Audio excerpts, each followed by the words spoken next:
মা, আমারও মনে হচ্ছে কোথায় যেন একটা সমস্যা আছে। এই বাড়িতে আসার পর থেকে আমি গিয়েই ওর সাথে কথা বলে আসছি। ও একবারও আসে নাই আমার সাথে কথা বলার জন্য। কাজকর্মও করে কেমন জানি এলোমেলো। আমি ব্যাপারটা লক্ষ্য করেছি, মানে একদিকে টাক দিয়ে অন্যদিকে চলে যায়, সারাদিন তো ঘরের ভেতরেই থাকে। মানে আমি কাজ করতে করতে আমার হুঁশ নেই, আমাকে জিজ্ঞেস করে মা আপনার কোনো হেল্প লাগবে। এটা কেমন কথা?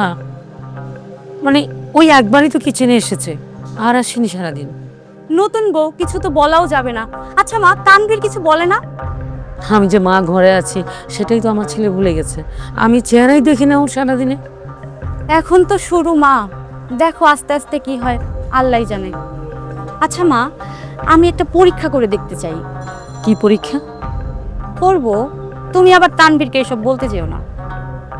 আচ্ছা বাবা কোথায়? তোর বাবার মেডিসিন শেষ হয়ে গেছে, বাইরে গেছে মেডিসিন আনতে। বাবা আসলে বাবাকে বুঝিয়ে বলতে হবে। হুম।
তাকাও আমার দিকে, তাকাও আমার দিকে,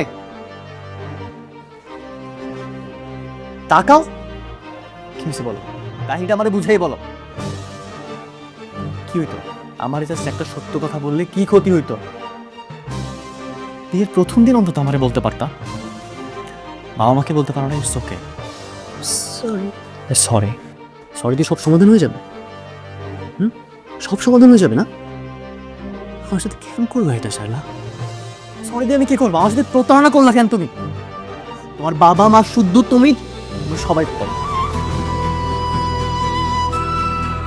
বিয়ের প্রথম দিন যেদিন আমাদের মধ্যে ফার্স্ট কনভারসেশন হলো, তুমি আমারে বলতে পারতাম না সত্য কথাটা?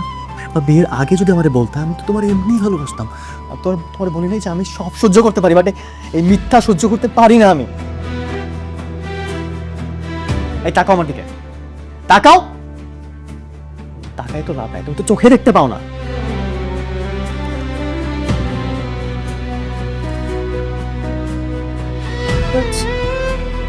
চুপ করো তোমার।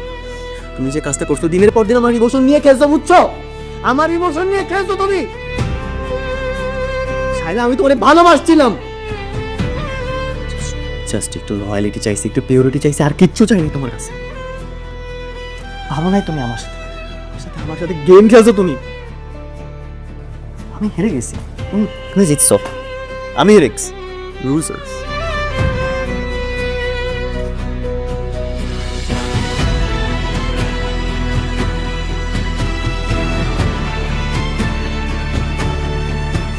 তোমার মুখ আমি দেখতে চাই না, তুমি চলে যাও, ঠিক আছে? তুমি তোমার মতো হ্যাপি থাকো, আর আমাকে দয়া করে আমার মতো হ্যাপি থাকতে দিও।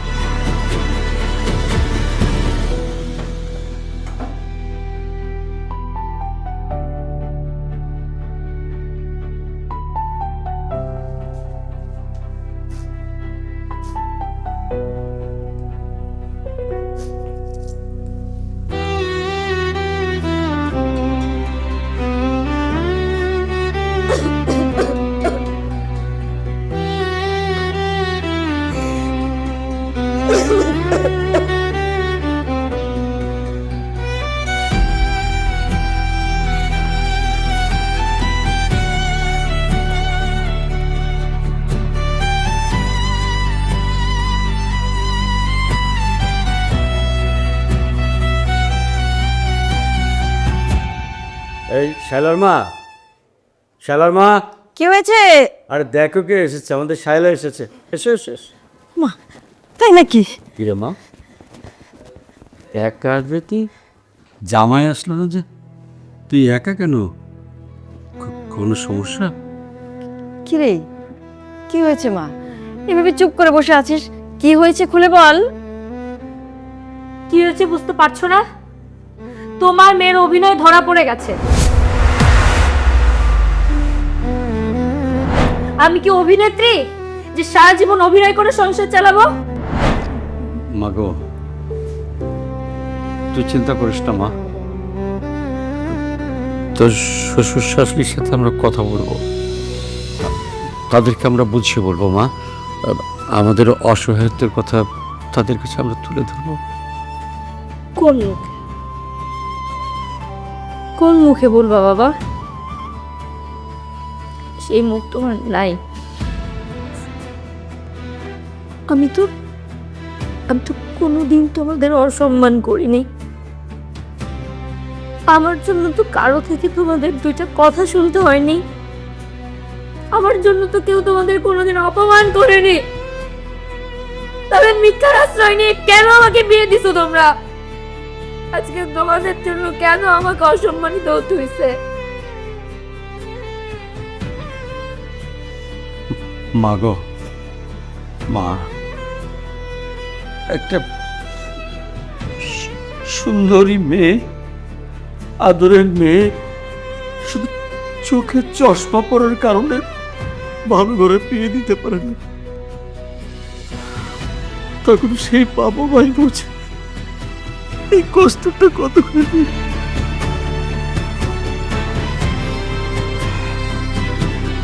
এখন কি করবো বাবা? তোমার মেয়ের জালিয়াতিটা ধরা পড়ে গেছে। তোমার মেয়ের দুর্বলতা লুকিয়ে যে বিয়ে দিছিলাম, এটা এখন সবাই জানবে। তোমার মেয়েকে যে শ্বশুর বাড়ি থেকে বের করে দিছে, এইটাও সবাই জানবে।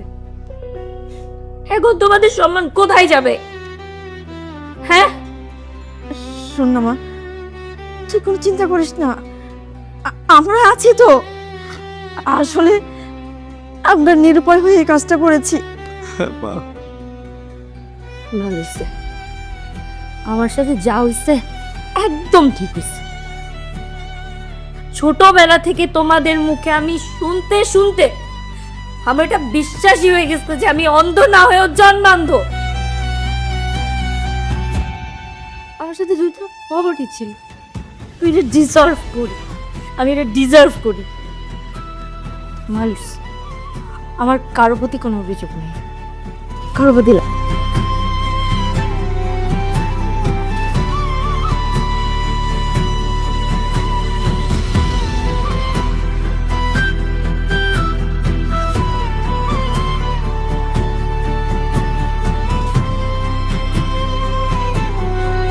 কোন মুখ নিয়ে আপনারা আমার বাসায় এসেছেন? প্রতারণা করে মেয়েটাকে বিয়ে দিয়েছেন, আমার সুখের সংসারটা তছনছ করে দিয়েছেন। না না, ওভাবে বলবেন না। আমার শাইলা চশমা পরলে সবকিছু দেখে, একদম স্পষ্ট দেখে। তো সেই কথাটা আগে কেন বলেননি? মেয়ে যে এত বড় অসুস্থ, এভাবে যে বিয়ে দিলেন, সেটা দিতে আপনাদের একবারও বিবেকে বাঁধেনি? একবারও ভাবেননি বিয়ের পর যদি আমরা জানতে পারি তখন কি হবে? চিন্তা করেছি, কিন্তু ভাই আপনাদের মতো এমন একটা ফ্যামিলি পাবো তাই তো আমরা ভরসা পেয়েছি। বিশ্বাস করেন, আমাদের মেয়েটা কোনো দোষ করেনি। এই মিথ্যে আশ্রয়ে ও রাজি ছিল না, আমরা জোর করে ওকে রাজি করিয়েছি। আমি আপনাদের কাছে হাত জোর করে ক্ষমা চাচ্ছি। আমার মেয়েটাকে আপনাদের বাড়িতে একটু আশ্রয় দিন।